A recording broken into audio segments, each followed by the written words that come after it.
Good evening, ladies and gentlemen, and welcome to London College of Fashion to this final panel debate in the Better Lives series of 2014.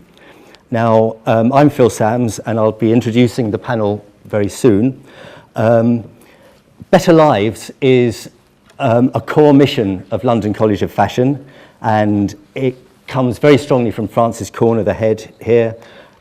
It's, on the one hand, it's about tackling issues in the industry to make life better for the people that work there. On the other hand, it's about using the ubiquitous power of fashion as a culture. It touches people everywhere. Surely we can use it to make lives better. As I said, the panel I'll introduce in a moment. The process tonight is going to be, each of the panel will sort of give a semi-formal-ish slot in answer to a question from me and things like that, a little bit of cross-discussion in the panel, and then we'll start bringing comments from the audience in after we've been through the main bits like that. A final thing I'd say is that this series, for those of you that are students here on the master's course, is very strongly aligned to a new award that Professor Paul Matz from Procter & Gamble has managed to liberate, shall we say, which is looking for people that have something new to say in the issue of making lives better around the sort of topics that have been touched in this lecture series. So those of you that are master's students, have a look on the website and perhaps put your names in for those awards. Right, time to introduce the panel, I think. First of all, James Partridge here, founder and chief executive of Changing Faces, which is the charity that helps people face up to disfigurement. I'm sure he'll be saying more about that when we get to it. Karen Franklin, commentator, broadcaster, champion for diversity in fashion, especially through the All Walks project. Zoe Broach, it is so tremendous here to have a front row practitioner, because it's good that we have had lots and lots of excellent talks, which I will take us through before I get to questioning this lot, about commentators, scientists and things like this. But at the end of the day, this college is about fashion and people that make it and do it, and so it would be great to have Zoe's comments. Then we have Chris Pawson down there. Yes, now we're getting to the scientists, by the way. Chris Pawson, clinical and community psychologist, UEL, I think, Chris, yeah.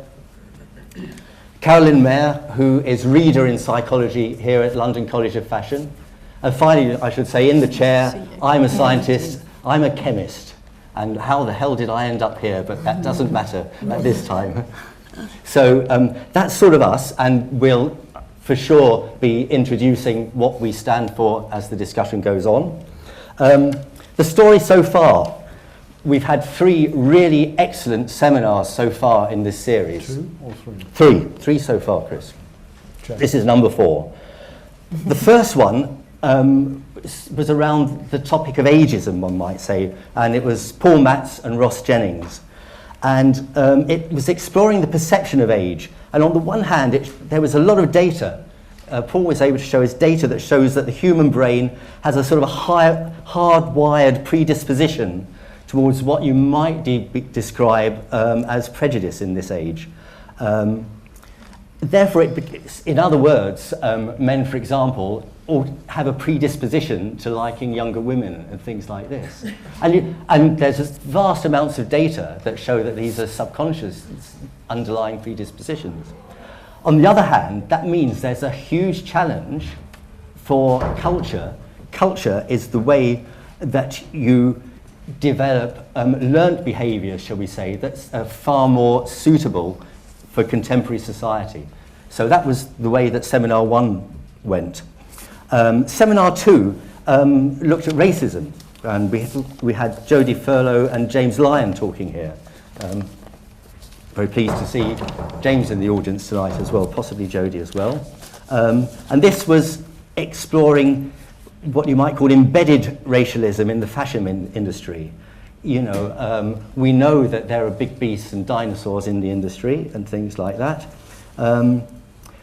It brought up issues like, well, do things like quotas, does mockery have a role in changing the way we view sort of these sort of prejudices that we see? Or is really the best solution just to get behind new entrepreneurs who recognize the business sense of embracing diversity? Then the final seminar in the set pieces so far was seminar 3, and this was about ableism, where we had Michael Shamash, actor, Steph Reed, Kelly Knox talking. And this was about exploring the experiences of presenters who have different physical characteristics and abilities, unusual ones maybe. And we learned, they showed that diversity can be stylish. There's a beauty in the strange. And there's the huge power of confident role models like the speakers themselves were for taking people forward in this. So that's sort of the story so far. And I think the challenge now is how do we move forward beyond just awareness, certainly beyond saying, oh, the industry is terrible, the industry is terrible. It's also about moving beyond preaching to the converted, because it's very easy to get a lot of people in a room here and say, oh, well, you know, we're all listening and we want to be part of this. These are things we need to think about. What tools are at our disposal? What leadership do we need to make a better, diverse industry and use the power of fashion to take stuff forward? It's particularly, I think, how to make fashion part of the solution that helps create a diverse culture fit for the 21st century. So that's sort of my quick take on what we've had so far. And now I think we can get to the panelists. And first of all, James, great to have you here, a new person here at the college. And it would be really great if you could share the Changing Faces experience, which is a differentism for us, facing up to disfigurement, and including, I think, some of the ways you've taken on fashion, industry in film and advertising and things. Thank you. Thank you very much. So here's my subject. No, these are the people, the sorts of people that Changing Faces is speaking about, and for and with and on behalf of, etc., etc. Changing Faces is a charity that I set up 22 years ago now, it seems a long time, really to try to bring the whole topic of disfigurement, and that's a word which you're probably not going to feel comfortable with, and I don't either, but we're going to use it as a collective term for a whole lot of people whose faces, and maybe bodies, but let's just focus on their faces, look unusual for various reasons. Now, probably in this room, there won't be that many people who know somebody with a facial disfigurement. Can I just have a quick show of hands? 1, 2, 3. So nobody knows anybody with a birthmark on their face. Keep your hands up, please. Just those who've got them up. Anybody with a what about a facial palsy? Keep your hands up. Anybody, you know anybody who's had a stroke or a Bell's palsy? What about somebody who's had cancer surgery, treatment to their face, skin cancer perhaps, or an accident, some scars on their face? Okay, and just to cover another whole group of people with skin conditions. So nobody's known anybody with quite severe acne or psoriasis. Yeah, okay. So could you just, all of you who know somebody now with a facial disfigurement, just put your hand up? Yeah, exactly. So the point is made that although this isn't a subject which comes up that often, facial disfigurement, don't want to talk about that, actually most people know somebody, probably quite close up, who has one of these experiences. And those people, it goes from the very rare over there, a woman with a condition called cherubism, to the very common, this guy here, you may recognize him from, what was that TV program called? Anyway, he was the old copper in the TV drama. Yeah. Come on. Anyway. Heartbeat. Heartbeat is correct. And when you meet him, you see that his face is pockmarked like a Somme battlefield. He had acne, like, and lovely guy. But anyway, so there's the rare and the very common, and in between all sorts of other conditions. But for the most part, facial disfigurement is kept in the shadows. Please, let's not talk about it. Rather difficult subject. I'd really rather you didn't refer to it, and I certainly wouldn't want to employ anybody because it wouldn't be very good for business. And anyway, it isn't very fashionable because, I mean, frankly, you don't see anybody, do you, in the fashion industry? Nobody walks into a shop looking like, I mean, they just wouldn't. You don't see them, do you? Well, actually, there are probably 500,000 people in Britain today, that's 1 in 111, good statistic, 1 in 111, who have some kind of quite significant facial disfigurement. And I don't mean great big, incidentally, because you might say, oh, you probably can see me. I've got scars from burns on my face, quite extensive all over the face. But I met somebody yesterday who had a cleft lip and palate. Tiny, tiny percentage of the face actually affected, but I could tell, psychologically and socially highly significant, right in the center of the communications triangle, as the psychologists will call it.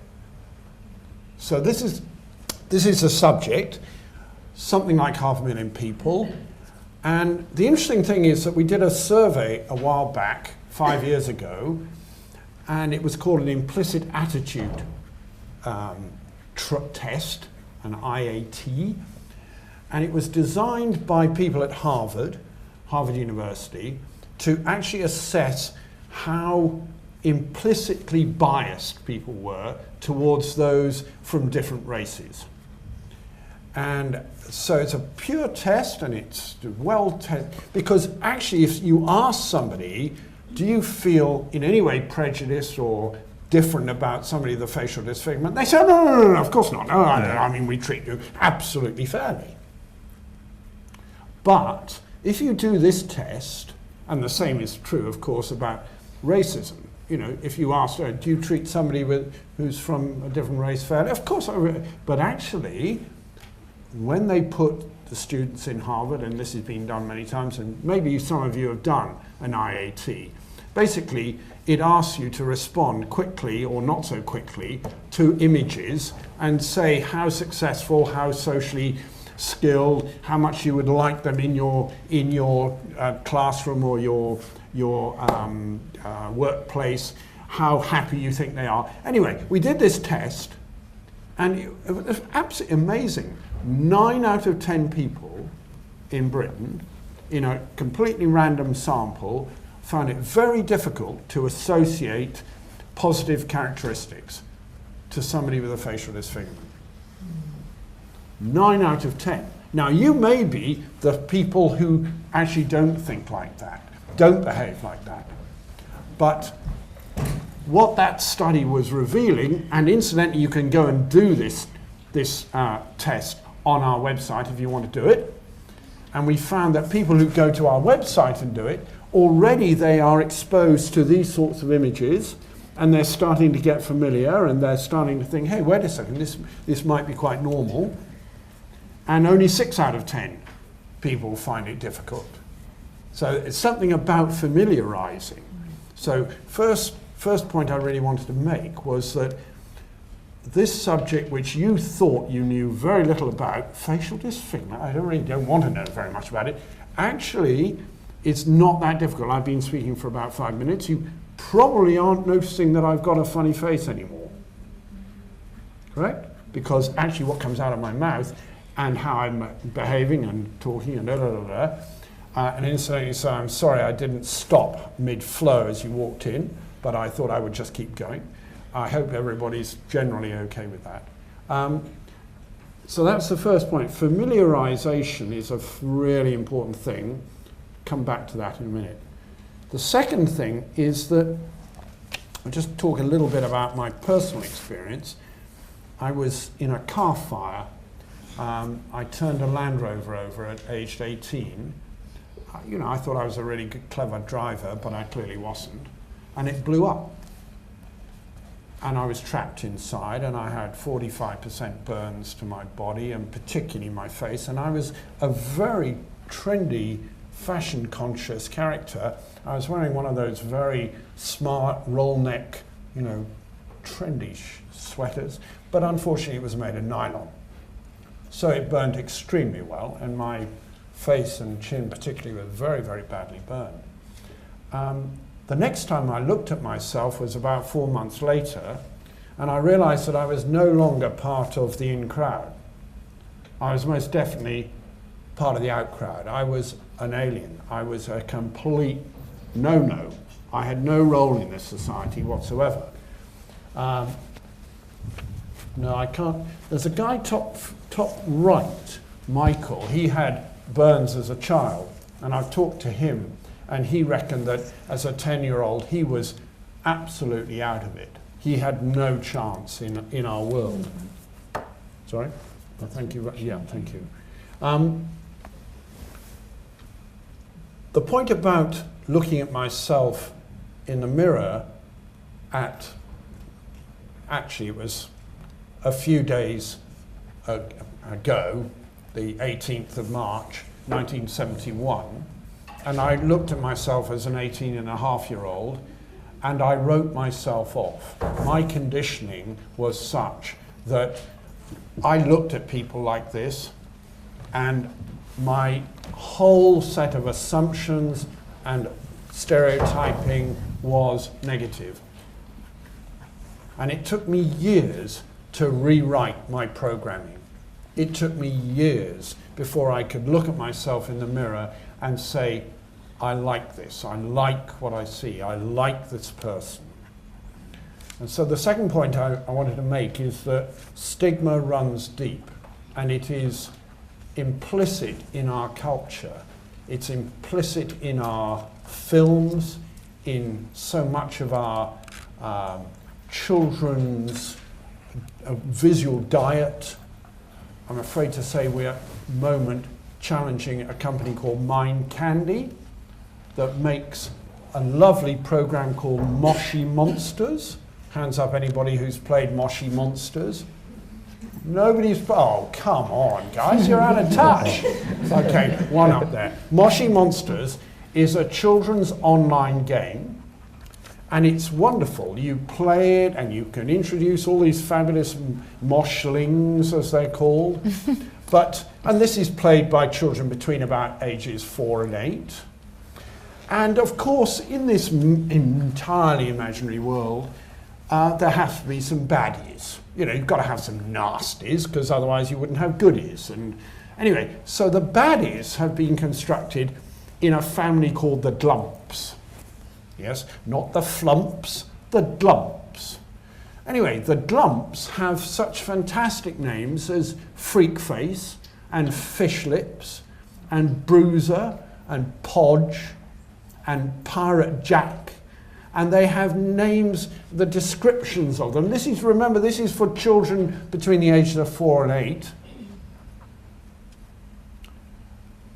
You're getting my message. Fish Lips is described as having an icky, one-eyed blob of badness. Bruiser has yucky, scarry skin that's nasty to the sight. Now, that's just a tiny example, isn't it? I mean, it's irrelevant. Well, it isn't. In my view, it isn't, because we are we are perpetuating a culture that says this is okay. This is okay to stigmatize people, children. Many of these have been children. So you can go online and go and have a look at the petition that we've put up. It's called Don't Call Me Freak Face. Just one other example on this, just in case you wonder if I'm really over-exaggerating. Some of you may have been to see the latest Hobbit film, The Hobbit, yeah? Okay. Yeah. And you probably saw the Lord of the Rings cycle beforehand. there are some characters called orcs in there. You remember the orcs? Lovely. They're good-looking guys, weren't they? They were all scarred up in the most massively horrendous way, and they were clearly nasty bads. If you read Tolkien, in the real, orcs are not described as having any scars whatsoever on their face or bodies. They are described as slightly strange-looking mongoloid creatures. Now then, we are in a society where facial disfigurement has been used and abused, in my view, and therefore is it surprising that we are faced with a world which is uncomfortable with people who look unusual? Second point. Third point, and I'm not going to, sorry, I may be going on slightly too long here, but the third point is that we are making some strides, I think. 5 years ago, we created a campaign. It's a campaign for face equality. Like race equality, face equality. We haven't used the word facist yet. We may do, we're tempted to, but it's got a slightly the spelling is a bit difficult. And, you know, with an E and an apostrophe, and I don't want to get it confused or anything like that. But anyway, the campaign for face equality has partly been challenging these negatives, but it's also, and the more important aspect of it, is promoting the positive. It's trying to say, look, actually, this isn't so difficult. So, I know I'm not a known face, but I read the news on Channel 5 for a week. Yeah, I took the beautiful Natasha Kaplinsky's place. I sat at her desk, I prepared the news, I went on. It was terrifying, absolutely terrifying. Don't recommend it. But there were no complaints. The whole week, I read it, there was nobody saying switch that person off. The ratings didn't fall at all.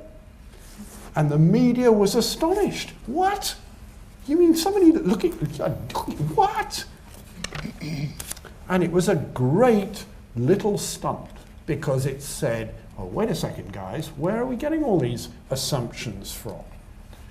Secondly, we have run a whole series of posters on the tube, some of you may have seen them, and we've had lovely, lovely feedback. Only 2 comments of millions of people who pass these posters on the tube. One woman phoned up and said, I'm sorry, I don't like my children looking at this sort of stuff. All right, okay.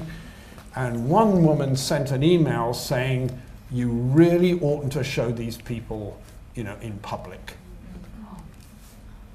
But that's 2 people out of millions. For the most part, this was accepted as part of our education process. We can change the world and we can change the way in which people think. So I had 3 thoughts for you. One was to do with the familiarizing. I'm hugely in favor of industries recruiting and employing people with facial disfigurements because when they are seen and in view. So today we've heard that one of the major recruiting leaders at Oracle, who's really top in their HR team, has 75% burns. Wow, yeah, God, what does that say? Well, that says that he's a damn good recruiter. Oh, sorry, didn't you recruit him because of his burns? No, but he's there as a massive example to the whole business. The second is that if there is going to be representation, and the fashion industry is incredibly strong in its visual imagery that it sends out, that influences, yes, it massively influences how people think and feel about themselves, it's important, I think, that there are more representations. And actually the last slide, if I may, just my last slide, oh, not those guys, no, keep away from those guys. No, this one. Oh, sorry. Sorry, that one. Now, this is an Illamasqua very good at names like that, but it's an Illamasqua advert, and it shows this woman, Jo Corbyn, absolutely beautiful woman with the most fabulous birthmark, just being absolutely stunning. And the whole thing is, beauty is, their strapline is, beauty is imperfection, which I thought was lovely. So go and have a look, Illamasqua. Oh no, I'm sorry, I'm advertising this right now. And the last point is, I'm very happy to talk about any of these, so employment of people, representation, and the third is that in putting the posters together, I wonder if you could just go back one, Carolyn, please. These posters, don't look at me on the right, that's me reading the news, but these posters that we had around the tube systems were put together by two advertising companies working with us. One was WCRS and the other was DDB. And that was an immensely stimulating process, not just for us, but for them. And the advertising creatives got involved. They found that it was civilizing and incredibly powerful internally for their teams, and it affected the industry as a whole. Thank you very much. Sorry, I've been going. Thank you, David.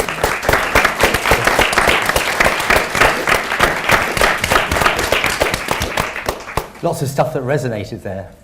You touched on predispositions at the start with the measurement, which I'm sure Professor Matz would have picked up on, and then all these examples of culture going. And you also came up with a good strapline of beauty and imperfection.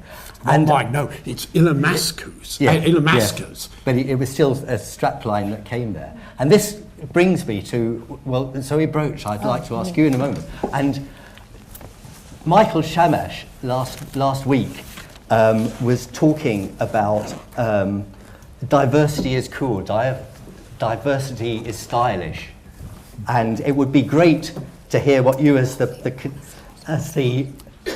practitioner, what opportunities there are as a creative designer around this.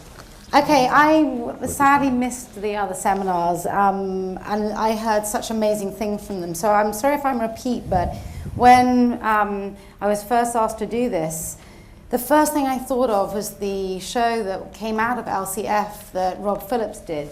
So was that discussed at all? No. He did a show, I don't know if anyone in the room went to it. It was a BA show, I think 2 years ago.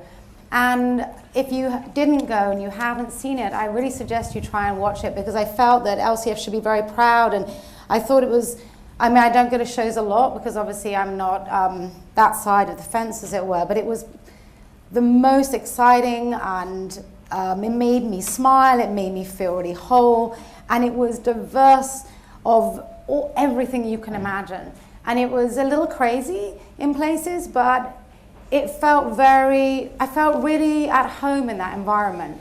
And I felt that it really represented the city that I live in and I studied in and I grew in. And I think for fashion, I have to say Rob did a fantastic job. So that was the first thing that I thought about.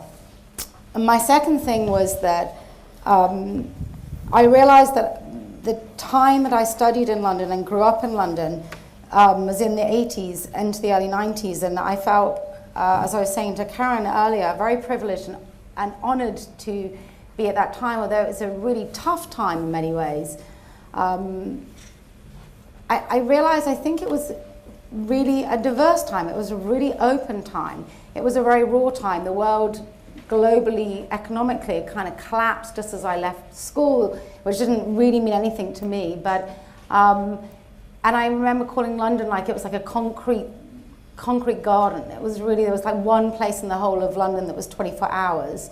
And it was pretty grim and desolate, but it was really powerful time. And my favourite story is from my friend who was a waiter at the time at, I think the trendy restaurant at the time was Christopher's in Covent Garden, how he would be serving somebody early in the evening and 4 hours later he'd be popping a pill with him.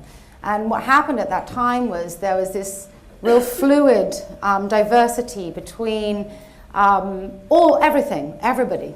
I mean, I can't list it, but the importance there was it was about class and finance. and that collision of thinking and minds, that diversity, I studied through, I grew up through, and I think it really was, I was very fortunate actually, compared to, I think, the times that we are in today. And so thirdly, I want to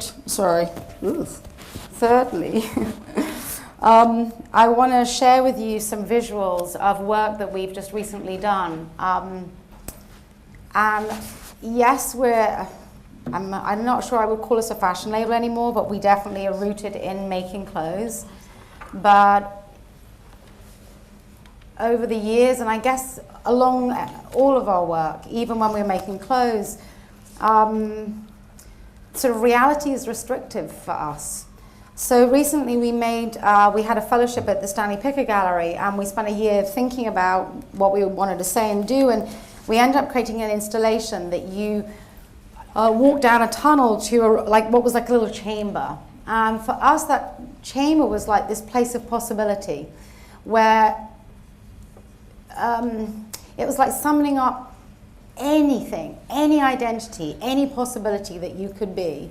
And it was our representation of that, I guess a poetic representation. Before I show you some visuals, I just want to read you a piece of writing that was actually, I was really organized and now I'm really disorganized.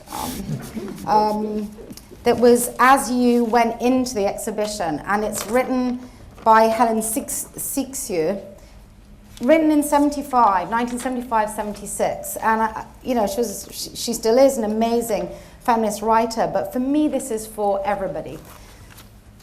And so it's just a short piece. It says, let yourself go. Let go of everything. Lose everything. Take to the air. Take to the open sea. Take to words. Listen. Nothing is found. Nothing is lost. Everything remains to be sought.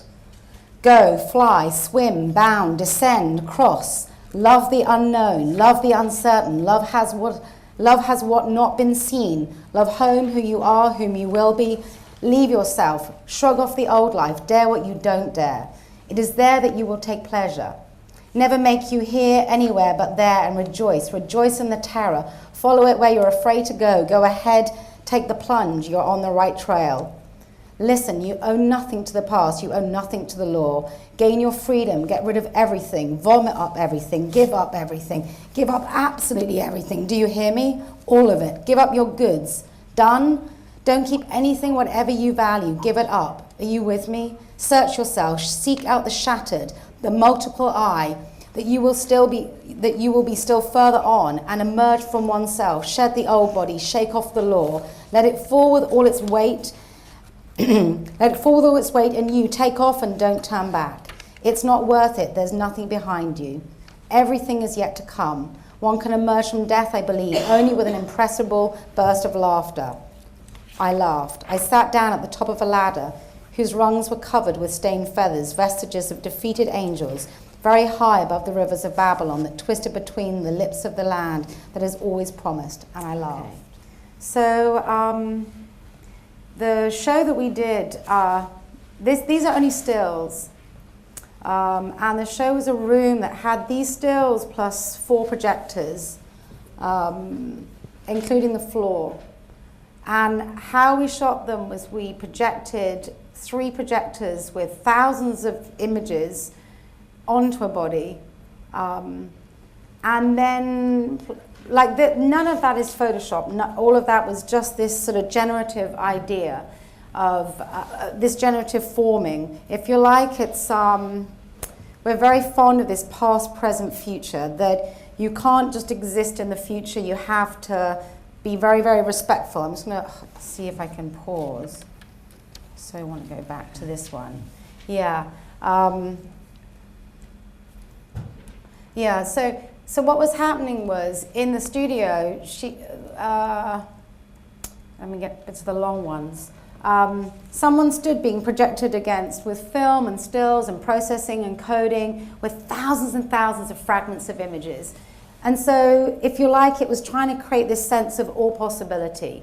So what happened, what came from that, we didn't control. We just, I guess, put in as many ingredients as we possibly could. What comes out are these characters, from opera to weird 30s dance to these weird little moments. I mean, there's no makeup on the face. It's hard for me to fully explain. Like here she becomes like a moth.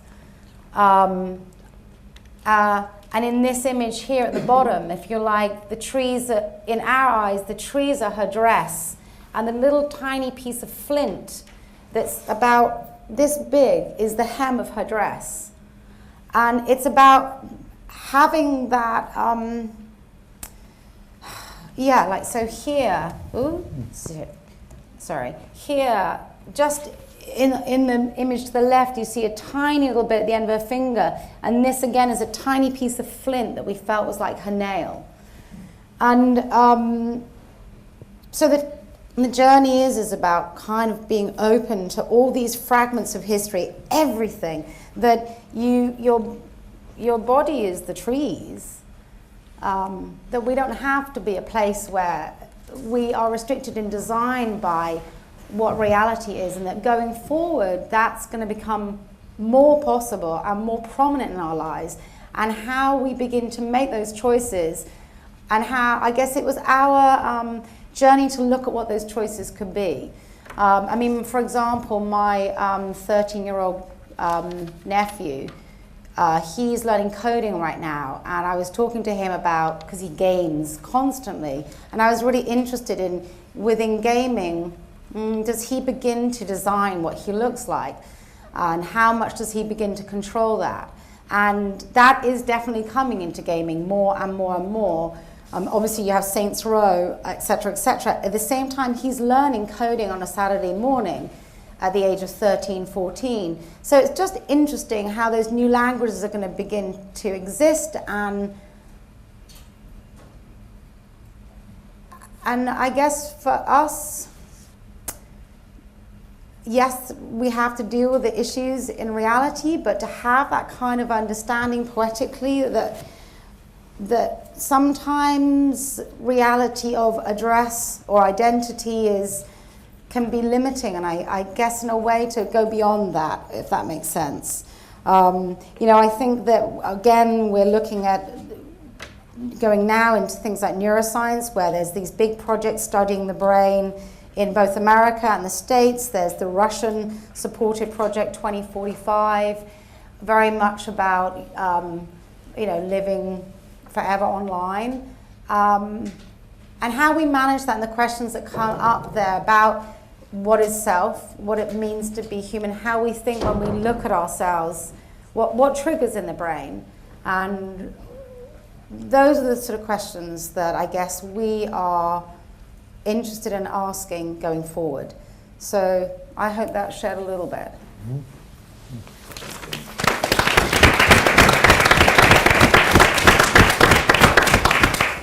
Yes, so yeah, I think that tells me that to be genuinely creative, or there are opportunities to be creative which do go beyond what's sort of seen as the standard, the caricatures of things. And a really creative designer will look for new new ways beyond that. I mean, I think that it can come back into your, the industry of fashion is so kind of restrictive, bizarrely. Yeah. And I think, like we're not like a small, the beginning of a label. We've done it too many times. And you need to invigorate your way of thinking. You have to go out philosophically and culturally and ask yourself, why are you making this? Who are you making it for? And also just what do you believe as a person? And I think those things are about being free to explore beyond the realms of just what we think things are. And you can take what that equation is and you can position it on nearly everything. And I think probably the world right now needs a healthy dose of that. Yeah, thanks. And that's what Boudica's doing as well, which is good. Yeah.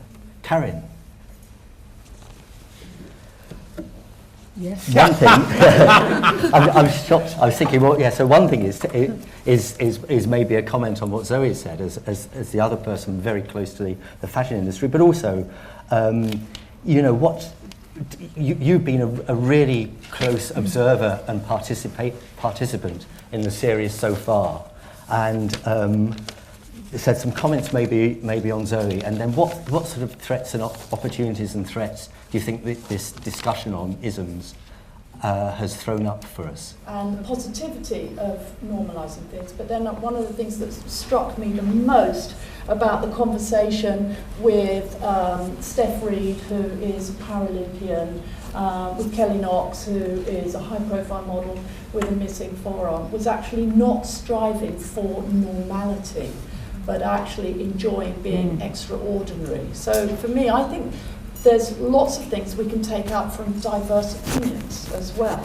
Okay, so I wanted to just do a little special question for us to consider, whether self-esteem could be built into our vision for success, and whether we should be questioning success, and whether as a fashion industry the current paradigm for success serves us. So world-renowned creativity, international status, a global reach to your audience, wealth and opulence, glamour and celebrity, all of the things that are big draws for the industry, and is a narrative in a way for success for the industry. And I wondered whether we could take this and think about it entirely differently.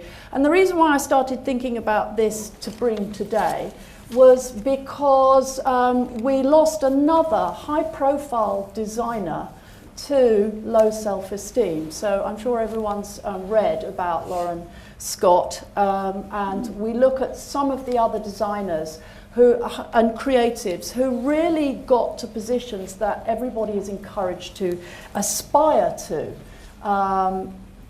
Alexander McQueen, John Galliano. So is that success, which everybody maybe feels that they are pointing themselves in the direction of, or feeling somehow that that's aspirational, is that actually serving us?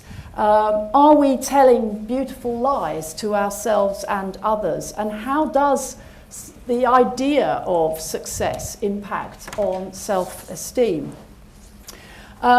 And I kind of fast forward to a question maybe that we could all ask ourselves. Is feeling good about ourselves always just out of reach, always dependent on something changeable, even disposable, like the trends themselves, that perhaps we're asking the fashion industry to deliver to us? And whether, as creatives, we could think about whether we change the definition of success to include self-esteem. And at that point, I want to introduce All Walks to those of you who don't know so much about us. We've been going for 5 years. I'm co-founder along with Deborah Bourne and Erin O'Connor, and we really felt that we wanted to show an idea of diversity and individuality in our media as good for self-esteem, and our idea of part of what success can look like. We engage with lots of different organisations, the All-Party Parliamentary Group, on body image being one of them, to learn how fashion, as influential as it is, can influence self-esteem. And we gather support from our industry colleagues. We've got a lot now on our website where we give them really a vehicle to talk about what they believe fashion could be. And so Susie Bubble, as everyone knows, has said that, you know, when she started fashion, she was looking really to engage with something that she felt she could have a conversation around personal identity. But certainly in recent years, she's felt that that has become more and more rigidly defined. That's a position that All Walks hold. And so we have worked very hard to include diversity in a narrative, in a fashion narrative, certainly in education with our diversity network, and our competition, Diversity Now. We have an annual education think tank to promote diversity at Graduate Fashion Week, and this coming June will be our 4th year. And we liaise with the government on body confidence campaigns. We promote business findings that support inclusivity and diversity. And we work with commercial companies to action change. We're dealing with young creatives. We feel that this is a really powerful space to influence change. And we are getting feedback all the time that says, I've been shown by you that the fashion world can be kind, nice, even humble. This is inspirational to me, says one student of many, and I can make everyone around me feel gorgeous and confident and unique. Thank you for helping me to understand that I have that power. We have had students come back to us to say, I'm really glad I attended your lecture. I've graduated now. I've marketed my business to different sizes, races and ages, and of course I'm more gender aware, and it's been very liberating. So we can see that it's going out into the commercial marketplace, and it is serving self-esteem. We've been working with London College of Fashion and Rob Phillips for this will be our 2nd year, and London College of Fashion have in some ways led the way in creating fashion imagery that does include a variety of body types. Older women have thought about empathizing with the wearer in terms of what they need, thinking about race, having a narrative around having racial diversity, thinking about how bodies appear and how we can embolden bodies. The lady on the left has a hearing disability and loves this piece of jewellery that's been designed to cover the NHS hearing aid that isn't so stylish. But look how fashion can embolden bodies and serve self-esteem. The young man on the right was blinded in a car accident and said he knows how people respond to him when he has been helped to pick out his clothes, and he knows that he's looking good. That again is a reminder of our power, that we can question stereotypes, that we can engage with a variety of bodies, promote a range of skin tones, make good design and product available to all, and recognise that consumers are diverse. And we know that this is working. Last year, 2 out of 3 big student prizes were won by our university that promotes the diversity network. We've seen it in the commercial workplace. We got a small operating budget from MS. This is their next campaign. And apparently we gave them a very large multi-million-pound idea for their campaigns, which we're very happy about. This is their next campaign? Yes, this one is released today. This is the one they've had for quite a while, featuring Katie Piper as one of their models. She's not in this particular shot. And I got feedback from them, and they said, of course, you know, in the commercial world, the proof in the pudding is in the selling of the clothes. And it was Katie Piper, Helen Mirren, and Tracy Emin, who sold the most clothes off their own bodies, proving that consumers don't need to always go to the model default setting. So M&S obviously continuing with this. I've worked within the commercial sector with Debenhams, again, to promote a more diverse set of bodies, which costs them, but they got great feedback, and again that would be something that they are beginning to gather data on. We're hearing all the time that consumers want this kind of diversity, that they're emboldened by it. Rick Owens has had great feedback from his show where he's engaged with a broader range of women to wear his clothes. Diesel are getting great feedback from the campaigns that they are making. To prove things, we just asked, would seeing a more diverse range of body and beauty ideals in your media impact positively on your self-esteem? We asked it to 350 students, 8% said no, but a whacking 92% said yes. That, obviously, for us, has to be the true definition of success. Fashion has the power to create diverse imagery and make us all feel great. Diversity and self-esteem, that's over to you. What is your definition of it, and what's your idea of success? Thank you. That's me.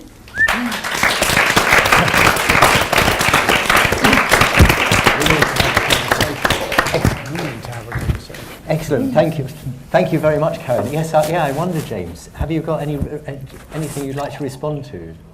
Well, Because there's a lot absolutely of, fantastic to see all that, and we're involved with the Body Confidence campaign too, tangentially. Actually, I'm not persuaded particularly that a government-led, political-led, can really do the stuff, but I liked what you put up there, because I think that's the industry starting to get it. And I think that will spread and percolate. And Katie is clearly a very, very powerful role model, and somehow the exception is proving the rule or something. I don't know what it is. I think there is, and the Paralympians, just to, I think that their sense of showing their bodies in all their perfection and imperfection sort of gave permission to everybody to be a bit freer. I love and we're going into the spring, thing, summer now. We're going to see, Paralympic attachments of all sorts suddenly be flaunted. It's a fantastic, summer we're coming up to, I think. I wish the same were true of facial disfigurement. We haven't had a Paralympics around facial disfigurement yet. Right. Oh, I know. That's why we need to have a conversation. Right, very, very good. I think it's time now to bring in the psychologists. A little bit. Chris, clinical and community psychology, reflections on what you've heard and so on. Thank you, and let me just say that, can everybody hear me at the back? Yeah. Really interested to hear everything that's been said so far, and lots of things really resonated with me, and I suspect that during perhaps a broader discussion we'll be able to talk about more of them. I was, when Karen kindly invited me, I was thinking that I might be able to offer the audience a sort of hard science view of perhaps how psychology has been applied to fashion and how perhaps it could be applied further to the sorts of issues we're talking about. So I had lots of thoughts I think were interesting about things like enclothed cognition. Has anybody heard of enclothed cognition? Recent research looking at how the clothes that somebody is wearing influences things like their performance on tasks. So there's the very famous example of wearing a white lab coat. And if you're wearing a white lab coat, your attention and your performance on tasks improves. If somebody suddenly says, by the way, it's not a doctor's coat, it's a painter's coat, people's performance goes down. People know this to some extent. People have known for a while. There have been all sorts of interesting studies about how people dress for interview and their chances of getting the job. People have assumed that's about impression management, but actually there might be something more intrapsychic about what we wear, how we present ourselves. So that's what I was going to talk about, but I'm not going to talk about that because there's so much interesting content, I think, that's come out already. So I'm a clinical and community psychologist. Principally, my work focuses on community psychology, but I work in mental health settings. And most psychologists, frankly, if I said to them, what's community psychology, they would struggle to describe what it is. So for the audience here, I dare say there are people who know, so apologies if I'm preaching to those that already know exactly what it is. But very simply, community psychology operates on the premise that there are multiple levels at which we can look at things like mental health, or the flip side of that, mental distress, and tries to move away from an idea that we just focus on the intrapsychic, what's going on within the individual.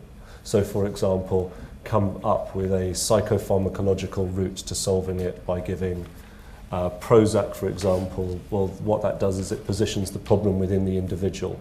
It says there's some kind of hormonal or neurotransmitter imbalance.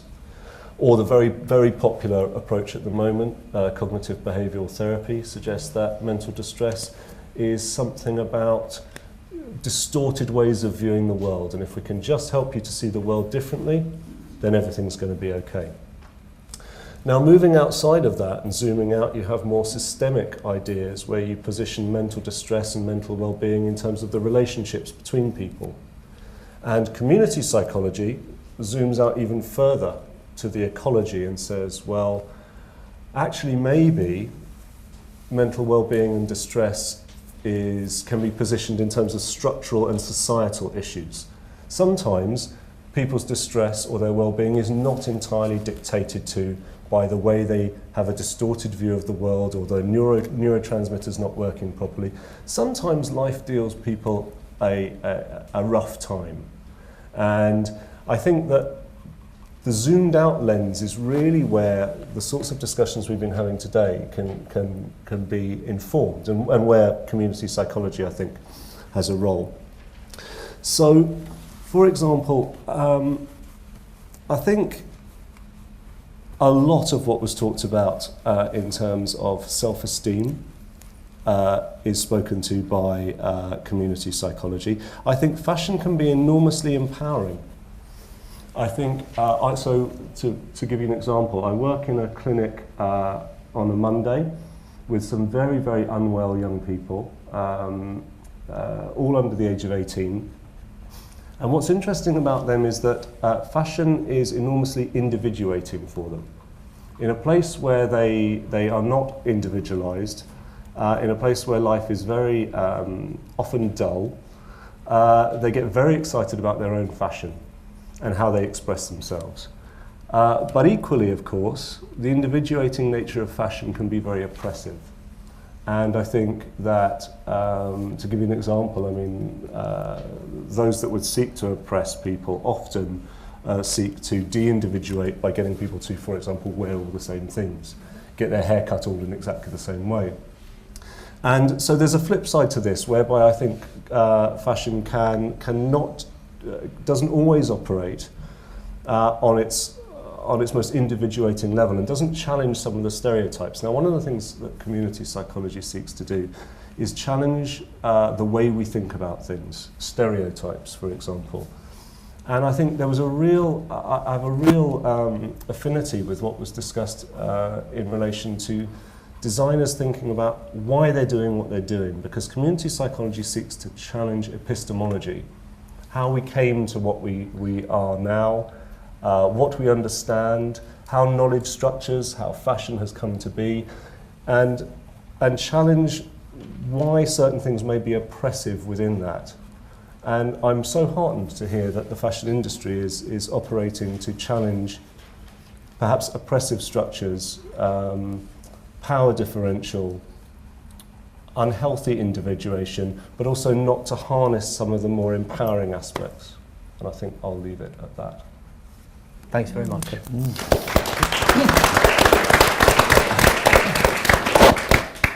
So, Carolyn, the last of the formal opportunities, as it were, semi-formal opportunities. You've arranged this excellent series so far, and thank you very much for that. And I thought this would be a good opportunity for you to sort of say what you've sort of got out of it, in particular how you see it relating to this, the better lives idea, the idea of wellness and things like this, with of course your psychologist's eyes on, because I don't think you've got any others. Thanks, Phil. Before you start, I'm going to say something that I should have said a long time ago, which is, you gave me this piece of paper that said, if anyone wants to tweet while Carolyn's talking, please do so using #isms in fashion. I got it out at last. Sorry, Carolyn. Over You'll to be you. able to tweet about me if nobody else. So thanks, Phil. And I think some people have been tweeting anyway.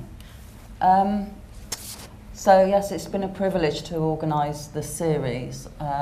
It's been a fantastic opportunity to meet so many very interesting and powerful speakers who have had some very important messages to give to the audience, and I hope the audience at each event will take those messages forward. I absolutely agree with Chris about the fantastic messages brought by the 3 speakers tonight. Each of them has such an important role for moving the fashion industry forward, and psychology has a huge part to play in this. And the psychological aspects of each of the speakers' talks were obvious, and I don't need to go through those. Clearly, not only the issues of self-esteem, the issues of self-respect, all the elements of self-esteem need to be picked out and to be harnessed, and people need to have respect and dignity and integrity, and that's what the fashion industry, I think, is moving towards very, very slowly, with the work of Karen, for example, whose endless work is And so Deborah Bourne, important. and Erin O'Connor. Yes, Deborah. yes, and Erin. Really making a difference. And for me, the message that's come through the 3 seminars that we've had to date is the very narrow stereotype that the fashion industry keeps putting out, this very, very single personification of the body that can wear fashion. And that really needs to change, because that isn't representative, and that does a lot of harm. For example, 1/3 of the population is over 50. Now that demographic is absolutely not represented in the fashion industry. Within that population of over 50 years old people, that's 1 in 3 actually, we have people with facial disfigurement, we have people with different coloured skin, we have people with disabilities, we have all sorts of people, different shapes, different sizes. Where are they represented? And the point that James made about familiarisation is absolutely key, because we are programmed to pay attention to different. What is different, we focus on. If things are the same, we can use our cognitive space to get on with more interesting things. That's why we don't focus on every face we see walking down the street, because we recognise that's a face. But if we see a face that deviates even very slightly, we pay attention to it because it's unusual. Now, the more we see faces which do not conform to the stereotype, the more familiar we become with them, the less we're going to pay attention to them. And I think that's the same with all the other isms in fashion. I think it's really important that this stereotype is banished. It needs to be fought, and there's a lot of people working towards that now. So I think that this series has been very powerful in getting the message across. So thank you all people for coming, and for coming to more seminars than this one, and take the message out there. Thank you.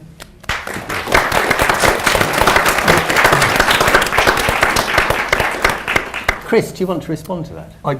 I did, because I just wanted to add that I think one of the ways in which familiarity can really be targeted and focused and have the greatest impact is to start thinking about familiarity and embracing difference and diversity amongst young people. Now, so my training originally was, my PhD was in children's development, and I'm always amazed actually by how frequently children challenge the expectations of adults. So there was this very famous example of Mumsnet getting very upset about the CBeebies presenter with only one arm. Carrie Burnell. Who I remember having a conversation with, at the time, my 4-year-old, who really, this missing limb was entirely invisible, actually. It was kind of interesting, but it didn't feature on the radar at all. And I think there's a real opportunity actually because yes, prejudice, categorization, stereotyping is to some extent part of the woe of the human condition, but it's also a product of socialization. Yeah. And if we socialize young people to difference and diversity from a very young age, I think we'll be surprised how dramatic the leaps forward are. Yeah, That's a good point. Now, oh yes, Can James, please. I wanted to just chip in with a quote from a social anthropologist who isn't quite a community psychologist, but a very famous social anthropologist called Frances Cook McGregor wrote in the aftermath of the Korean War, when she followed men and women who'd been injured facially back into their community. And she observed that the thing that gave them the greatest trouble was the loss of civil inattention that everybody else took for granted. And it is exactly that loss of civil inattention that somebody with a facial disfigurement, who acquires a facial disfigurement, finds the most excruciating. Because we are no longer just a face in the crowd, we are the face in the crowd. And it is that causes the distress. And I was interested in your seeking to enable the understanding of how the culture creates the mental distress. And we have endless examples of how that kind of social experience causes introversion, isolation, and so on, very unhealthily. But equally, the other way round, just to strengthen to reinforce and support your case, the power of imagery to change is, I think, incredibly important. And when Debenhams take on disabled models and say you're part of the team, it's just such an immense message to the whole of society, and anybody who might be wheelchair user and not feeling very good about themselves starts to think, hey, wait a second, maybe if I put on those clothes, if I wore that, so there's a sort of whole ripple out from one tiny decision. That's the power of the industry, I think. And I think young people, many young people, particularly in urban societies, highly densely populated society, would recognise your comment about civil inattention and seeking to almost avoid inattention. And they do it, or at least this is my conceit through fashion, in that it strikes me that frequently the hoodie is a tool of civic inattention. Absolutely. It's a way of saying, please, nobody look at me right now. Absolutely. And I think they would absolutely understand that point. Sorry, I just wonder, have you anything more you'd... No, more I'm reflections sorry. on I it? was just really, Yeah. really enjoyed hearing everyone speak, and I was actually just kind of feeling really sad, actually.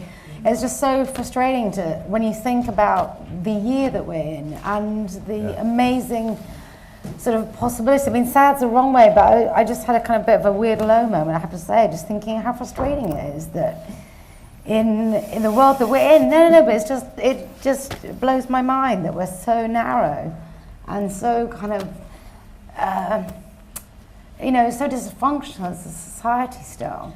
And, I think we talked about it earlier about this kind of trap of the sort of economy that kind of drives fashion, and so much of the decisions that are made that feel to be for me anyway, I feel strongly about the fact that, there's so much opportunity is then squashed because it has to fit a price point, or it has to be this, or it has to be that, and become cynical, things like authenticity, and yet, And the so I mean, damage. I'm not being very kind of clever in the way I'm saying it, but I just feel we're so so brilliant as a race of people, and we just don't recognize or use that. And yeah, sorry. Interesting there that you started. You started on sort of the system as well slightly. I'm going to start opening to the audience, but I'm going to actually ask a couple of people I know are in the audience, some of the previous speakers, to comment. James Lyon, I saw you were there somewhere. Yes. And sorry, James Lyon. This is someone else. You're soon Terence. Yeah. This issue of picking really good people that are thinking differently, taking business, using a positive business drive, saying go past the dinosaurs, don't bother about it, look for people that you really that are making new waves and back them. Have you got any comment back from what you've heard? Yeah, I mean, sort of generally talking after we sort of had the lecture, we would talk to people in sort of down over there, and everyone sort of thought, oh, well, I hadn't really thought about doing it that way. And I think, you know, new entrepreneurs are looking at doing things in a different way to the way things have always been done. And I think, you know, that heralds out with lots of innovations that we've seen recently. And the successful ones are turning things on their heads and approaching it from a different way. And I think we often go down this route of you know, I think I explained in my talk with, you know, the finger pointing that it's very easy to do it, but in actual fact to have some cause and effect takes a long time, and sometimes it's actually easy to just bypass the whole system and look at something in a different way. And I'm just sort of hearing all you guys now, and this sort of, you know, if fashion was a child who came to you, it's in a bad way because it does everything that it shouldn't really be doing, and it does them badly, and it's very self-centered, and it has no sort of connection with most of the outside world apparently, and it's done by a small amount of people who have tremendous power and influence over lots of others. It's like the naughty child in the classroom, really, who sort of screams and makes a lot of noise and disturbs all the others from going about, you know, what they really want to do. And I've diverted a little bit from what you were talking about, but so many of the things I think we've been talking about today and in the previous ones has shown actually that lots of people are thinking differently, and lots of people are the mood in generally in who we've been talking to in the last few weeks is of change and is of a real positive kind of thing. And I think that there are people who are sluggish and are frightened to put their hands up and be counted and doing things. But I think, you know, if there are enough of us sort of spreading the word and thinking about things differently, then we can affect change. And I think that, you know, don't try and change people who aren't going to change. Change people who are willing to change, you know, and give people new possibilities. You know, and I think we don't need to drag this stone of old-fashioned sort of fashion and ways of thinking. Don't try and change them. You know, just show them something different. I think James would like to respond to that. Can I just ask how important you think the kind of celebrity leaders in this industry are? Because often, you know, we think of the fashion. I'm a layman, but I think of the fashion industry as enormously importantly, you know, led out by these superstars, and I honestly think that they have a serious role to play in questioning this, and I think that, you know, the M&S a lot, and I just think that there is a challenge that needs to be made to the big beasts or whatever you know, the conventional. I don't know. Can you speak to that? I sense that the fashion houses that are prepared to take risk are often attracting some very exciting celebrities to, you know, because they want to do it too. They don't want to be doing the conventional stuff. They want to be respecting diversity in all its ways.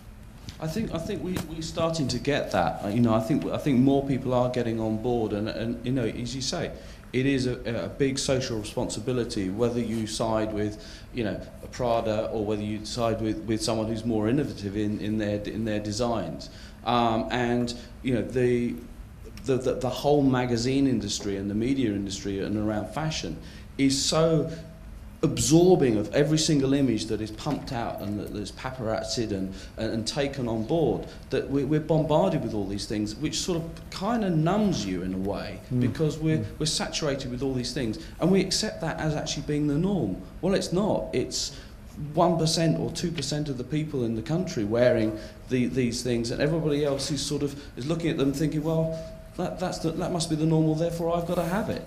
And I think that, you know, the more people we can, higher profile people that we can get involved with things to make the change, so that other people, so they get more coverage and see that actually fact what they're doing is not normal, what they're doing is different, and what they're doing is questioning how we think about things is better, rather than everyone just following the same route and blaming a few people, but actually not really doing things. And I think one of the points that I made on my talk was, you know, by buying the brands that are racist, that you know, either with size, whether or colour, or age or anything like that, we're endorsing their product and we're self-perpetuating it. And I think, you know, the easiest way to hit these companies who refuse to change and refuse to be racist in any shape or form is to stop buying their product and buy a designer, like all the new designers we've got here with us tonight and who all gone through these you know, hallowed doors. You know, buy from them. Buy from people who are going to change. And slowly but surely we'll hit the pockets of people who, that's what counts. They're shareholders, and you know, if they realise they're doing something wrong, sooner or later the shareholders will go, hold on a second, you've got to have a rethink here because we're not making any money anymore. Yeah. Thank you. Thanks, James. Another question that I'm going to ask into the audience before I go to the general questions. Terence Ryan, perhaps a more international, global view of self-esteem through the skincare issue. Yes, I'm involved with skincare, being a dermatologist, but I've learned a lot from this seminar, which I think is 5-star and would be 5-star in front of any audience. Medical, sociological education is extremely important stuff that's being described. But one thing that is missing is the increasing knowledge that we have of how the brain actually deals with images. We know from PET scans and the like that almost every image goes through an emotional center first before it's brought up to our intellectual center. And in that emotional center, we realize whether we should be afraid of it or like that image. That's built into us. That part of our system goes back 1 million years. And I've recently been immensely impressed by the little book produced by the British Museum by Neil McGregor on 100 images. It's a wonderful book describing back to 20,000 years why some of these objects that they've got there had the impact that they had and why we still think they're wonderful. And it is about how shapes and pictures and the like are picked up by our image center, thrown into our intellectual center, can be brought back in a distorted way in our dreams. But if you couple to that with ancient people, Aboriginal art in Australia, or the spirit system and religions, you see that the way that the outside cosmos spirit intervenes with what I think you described as our internal system is very important, and we don't give it enough time. I work with Ayurveda in India, where every patient gets about an hour of time. In this country, we only give them 5 minutes. If you give someone an hour of your time, you find out an awful lot about them.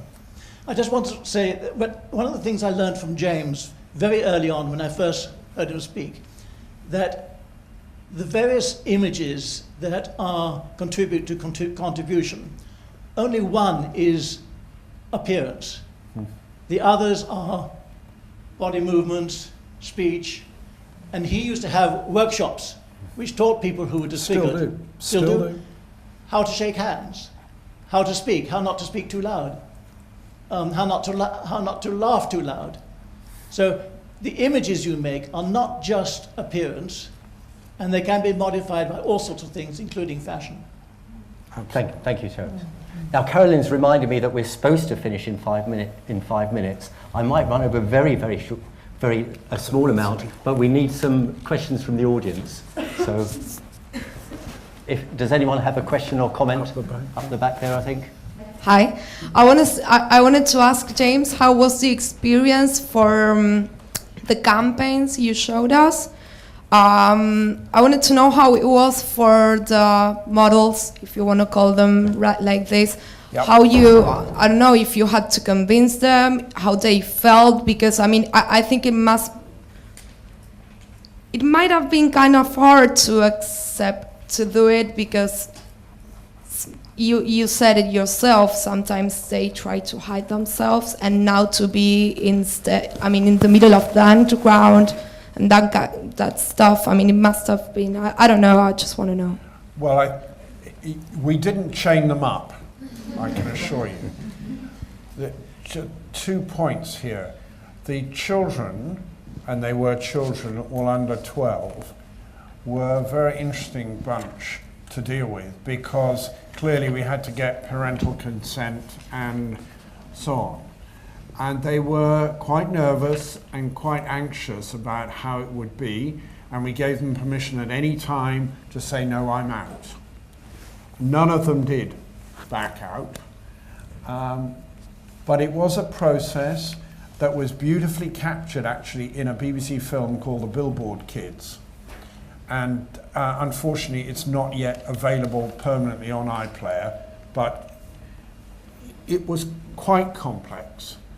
For the adults, when we first started recruiting, we had very few people put their hands up, because to be in that exposed place, but as the campaign started to pick up steam, we had lots of people, yes please, I'm Spartacus. We all wanted to do it. And then, of course, it's kind of embarrassing, because you have to say, no, sorry, your face doesn't fit. No, sorry, didn't say that. But it became quite a challenge to actually find the appropriate. But that was a really nice position to be in. And then you can start to define what it is that you're really looking for. The creatives found it much easier then. So, and we're starting a new campaign at the moment, which is, it's interesting. It's slightly different. So, watch this space. Thanks. And we're actually looking, dare I say it, for 1 or 2 creative houses to get involved. So, Thanks very much. I'm going to have one more question, because I've not kept people to time. But then we did need to hear everything. It was good. Can carry on out by the refreshments. Okay, so that's rather a comment. I'm very happy that James brought in, so James in the audience, hello, that you brought in the saturation because I feel that the society is actually oversaturated by this typical image of beauty. I feel that it's very flat. So I see campaigns with like this beautiful imaginary. I feel quite bored, and there's nothing that my eye really catches upon. So therefore, I find a real beauty in being different, and therefore, I don't know if we really should get used to the different and making this a norm. I think it's rather to promote the beauty, the real beauty in being different, because everyone really is different. And therefore, I think this plainness that everyone is really oversaturated with and bored by doesn't do anyone really good. And therefore, people like Rick Owens, for example, it's just brilliant, because that really keeps in the brain. It's something that people remember, and it's admirable as well, and it's beautiful. That's a very good comment, and thank you for that. I think, in light of the time, that I'm going to call on Carolyn now to close the whole proceedings of the series. Yeah. Okay. So I'm sure there's plenty more discussions to have, which we'll be able to have outside with a drink. yes, we can carry on the discussions over a drink. Absolutely, please do stop and have a drink. I'd like to thank everybody on the panel tonight. I'd like to thank Phil Sams for chairing it, please.